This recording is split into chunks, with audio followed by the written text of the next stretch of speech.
Gloire à Dieu. Tendre Père Céleste, c'est une opportunité que tu nous accordes une fois de plus d'être en vie et nous t'en sommes reconnaissants. Merci pour ce merveilleux moment autour de ta parole. Viens nous conseiller et nous remettre sur le droit chemin. Nous éloignons la confusion et la distraction et que toute la gloire te soit rendue à toi seul au nom de Jésus-Christ. Amen. Bien-aimés, que Dieu vous bénisse. Nous prenons la parole de Dieu dans 1 Samuel, chapitre 24. Nous lirons du verset 5 au verset 8. Je suis dans l'édition de Louis II. Les gens de David lui dirent: Voici le jour où l'Éternel te dit: Je livre ton ennemi entre tes mains. Traite-le comme bon te semblera. David se leva et coupa doucement le pan du manteau de Saül. Après cela, le cœur lui battit, parce qu'il avait coupé le pan du manteau de Saül. Et il dit à ses gens: Que l'Éternel me garde de commettre contre mon Seigneur, loin de l'Éternel, une action telle que de porter ma main sur lui, car il est loin de l'Éternel. Par ces paroles, David arrêta ses gens et les empêcha de se jeter sur Saül.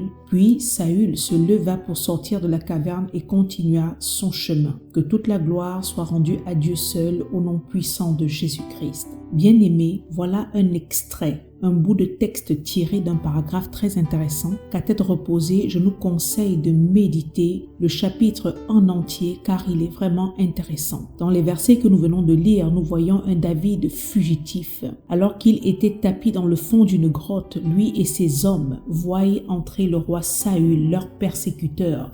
Ils voyaient rentrer leur ennemi qui leur est livré sur un plateau. Ainsi, David se retrouve incité, conseillé par ses hommes à agir d'une certaine manière. Relisant le verset 5, il est dit: Voici le jour où l'Éternel te dit: Je livre ton ennemi entre tes mains, traite-le comme bon te semblera. Bien-aimés, aujourd'hui, au travers de cette édition, nous sommes là pour nous sensibiliser, à faire attention aux conseils que nous recevons de part et d'autre de notre entourage, quand bien même celui-ci emploie le terme « Dieu te dit ». Car voyons-nous comme David, nous tous traversons des moments difficiles et parfois très compliqués, où il nous arrive de rencontrer à la fois des difficultés et même de rencontrer des Saül. Et j'entends par Saül des personnes problématiques, ennemies, des personnes envieuses, jalouses, pleines de rancœur qui désirent nous perdre. Les Saül, ce sont toutes ces personnes qui nous persécutent et nous en veulent sans cause et à qui nous n'avons rien fait de mal, bien au contraire, mais qui par jalousie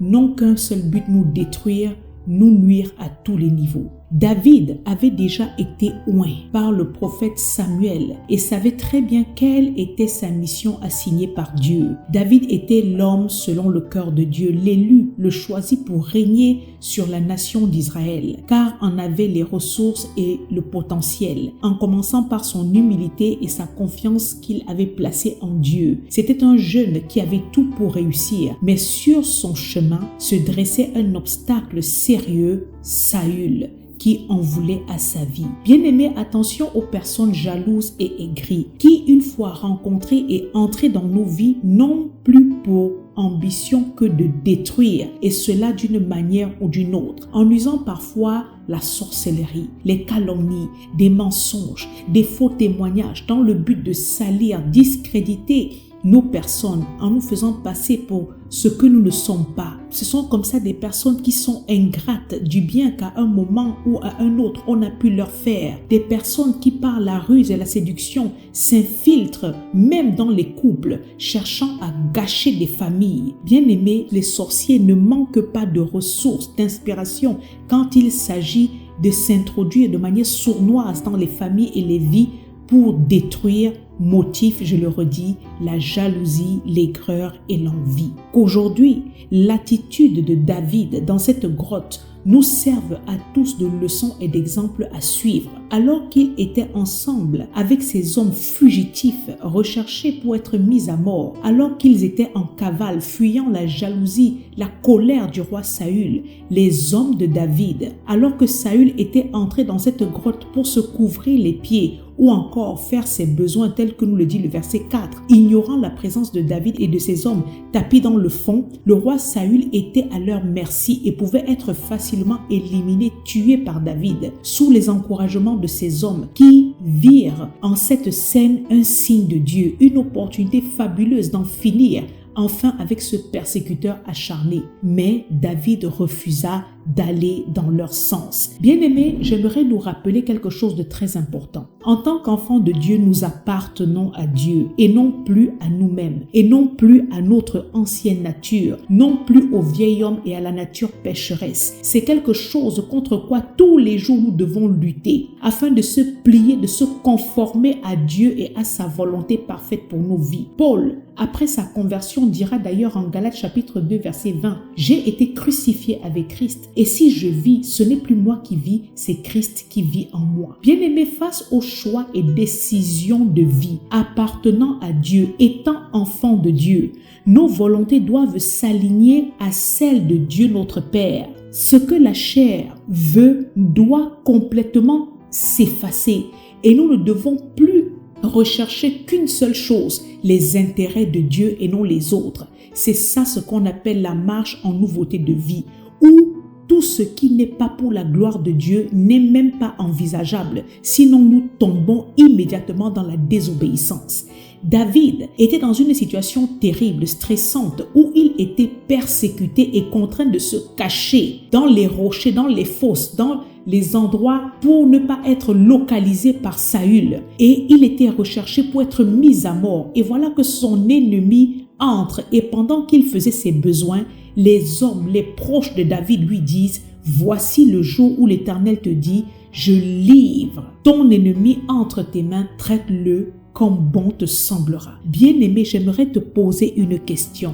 Qui écoutes-tu en ce moment? Est-ce que tu es sûr que toutes les idées qui te passent par la tête ou les conseils que tu reçois de la part des personnes qui sont autour de toi, avec de surcroît le nom de Dieu, proviennent réellement de Dieu? Bien-aimé, attention aux œuvres de la chair, attention aux solutions de facilité, attention aux évidences. Entre guillemets, n'appelons pas rapidement opportunité divine tout ce qui se présente à nous sous un plateau d'argent, au risque de se retrouver dans de sales draps. Je nous l'accorde de manière rationnelle et évidente. Il arrive que parfois, quand on traverse des eaux troubles ou encore des situations pénibles, certaines solutions viennent s'imposer comme étant des opportunités pour pallier à certains besoins et en finir rapidement avec ce qui nous dérange. Mais est-ce toujours la volonté de Dieu? Bien-aimé, je veux dire que dans les problèmes financiers que tu te trouves actuellement en train de traverser, est-ce que cette voie qui s'offre à toi est réellement la volonté de Dieu? Dans ta quête de santé, de bonne santé, de guérison ou alors d'emploi ou alors de recherche de papier, de stabilité, d'enfantement, de mariage et que sais-je, est-ce que tu es sûr que cette voie que tu t'apprêtes à employer est celle de Dieu? Ou encore, bien-aimé, dans tous les affronts, les sabotages, les commérages qui t'ont été infligés de manière injuste, aujourd'hui tu as l'occasion de te venger et de faire payer à tous ces ennemis le tort qui t'ont fait endurer injustement. Posant certaines actions, est-ce que tu es sûr que ce que ta chair ou alors les conseils que tu reçois de part et d'autre te demandent de faire, est-ce que tu es sûr que c'est la volonté de Dieu? Souvenons-nous que Jacques chapitre 1 verset 20 dit que la colère de l'homme n'accomplit pas la justice de Dieu, bien-aimé. Attention aux solutions qui semblent sur le coup être faciles, immédiates et rapides, car Dieu n'y est pas toujours. Et en général, loin d'être spirituelles et guidées par Dieu, elles ne sont que purement charnelles. Par conséquent, sur le coup, ça nous donne une sensation de gratification, de bien-être, mais qui sera de courte durée et laissera ensuite place au regret, au remords, voire même parfois au tourment de l'âme. Attention au « voilà Saül, tue-le ». Bien-aimé, l'Ésaïe 55 verset 8 nous dit que les voies et les pensées de Dieu ne sont pas les nôtres. C'est celui qui écoute l'instruction de Dieu qui est sage, car il marche dans l'équité, la justice et la droiture, tel que nous le dit le Proverbe 1. Bien-aimé, choisis d'écouter Dieu et discerne sa volonté avant d'agir. Recherche premièrement son règne et toutes choses te seront données par-dessus, car Dieu n'est pas forcément dans toutes les phrases où son nom s'y retrouve. David était un homme sage qui avait appris à écouter Dieu sans être impulsif.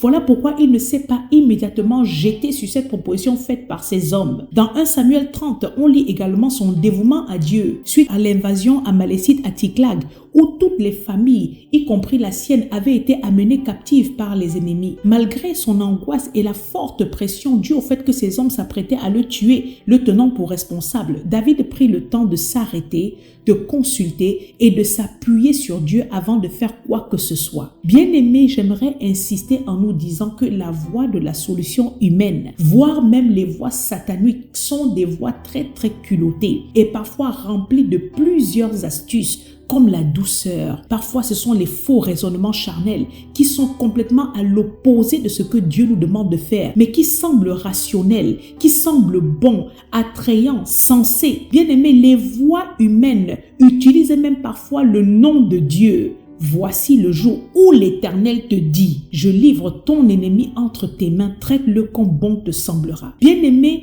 je viens redire dans cette édition que tout ce qui brille n'est pas forcément or. C'est ceux qui sont conduits par l'Esprit de Dieu qui sont fils de Dieu. Romains 8,14. Bien-aimé, qui te parle? Ne commettons pas les erreurs de Ève à l'Éden face au serpent. Je redis encore, attention aux solutions rapides qui n'ont rien à voir avec la volonté de Dieu, qui parfois peut même sembler tarder. Mais Habakkuk chapitre 2 verset 3 dit que si elle tarde, attends-la, elle ne ment pas. Si elle tarde, attends-la, elle s'accomplira certainement. Le temps de Dieu et sa manière d'agir n'est pas toujours conforme à la nôtre. Parfois, la société peut même mal nous comprendre, peut nous prendre comme des fous, parce qu'on suit les recommandations et les voies de Dieu. Mais même encore là, Paul dit dans Galates chapitre 1 verset 10, on cherche à plaire à Dieu et non aux hommes. Bien-aimé, fais ce que Dieu te demande de faire et non ce que les hommes autour de toi, inspirés par la chair, te demandent. Car l'empressement, la facilité mène à la ruine, aux problèmes graves. Parfois, nous sommes mal entourés par des personnes qui elles-mêmes sont perdues. Par conséquent, nous conseillent mal. Pas parce qu'elles manquent d'amour envers nous, mais personne ne peut donner ce qu'il n'a pas. Parfois par émotion, par manque de discernement, en croyant bien faire, on est conduit à commettre des erreurs. Bien-aimé, développe une relation intime et personnelle avec Dieu. Écoute sa voix plutôt que celle des hommes. Cela t'évitera beaucoup de sérieux problèmes. La voix des hommes conduit facilement au remords. David, rien qu'en coupant le bout de tissu, le pan du manteau de Saül, commença à le ressentir. Car dans la tradition, toucher le manteau d'autrui équivalait à toucher la personne elle-même. Et ce geste, rien que ce geste, commençait déjà à le troubler dans sa conscience. Bien-aimé, pose les bonnes actions sans pression aucune de ton entourage. Souviens-toi que tu es enfant de Dieu. Paul dit à son fils Timothée, efforce-toi de te présenter devant Dieu comme un homme éprouvé, un ouvrier qui n'a point à rougir, qui dispense droitement la parole de la vérité. 2 Timothée 2 verset 15. Bien-aimé, écoute Dieu. Focalise-toi sur Dieu, car les solutions humaines n'élèvent pas le Seigneur. N'élèvent pas le Seigneur que nous servons, mais élèvent la propre chair, tendent à flatter l'orgueil personnel et donc ne donnent pas gloire à Dieu. David, ayant été déjà loin, pouvait humainement se dire que c'était une bonne idée de se débarrasser de Saül de la sorte, mais il reconnut en lui que ce n'était ni la voie ni la solution de Dieu, mais celle des hommes. Et il aurait écouté ces hommes bien-aimés. Est-ce qu'il aurait reçu la faveur de Dieu durant son règne? Je ne pense pas. C'est comme ça que plusieurs parmi nous gâchons nos vies, pourtant bien commencées avec de belles promesses, à cause de l'empressement ou alors de l'impatience ou alors du manque de discernement, à cause de la colère, à cause du manque d'intimité avec Dieu, à cause des pressions des personnes autour de nous. Bien-aimés, examinons toujours bien toutes choses à la lumière de la parole de Dieu, faisant de l'Éternel nos délices afin qu'il nous donne ce que nos cœurs désirent, tel que le dit le Psaume 37 verset 4. Qu'est-ce que tu es en train de faire en ce moment, bien-aimé? Ou alors, qu'est-ce que tu t'apprêtes à faire? Qui écoutes-tu? Tes raisonnements, tes pulsions, ton entourage? La voie que tu es en train d'emprunter là? Ou alors, celle dans laquelle tu te trouves déjà et pour laquelle tu investis tout ton temps, ton énergie, ton argent et autres? Qui t'a dit que c'est la volonté de Dieu?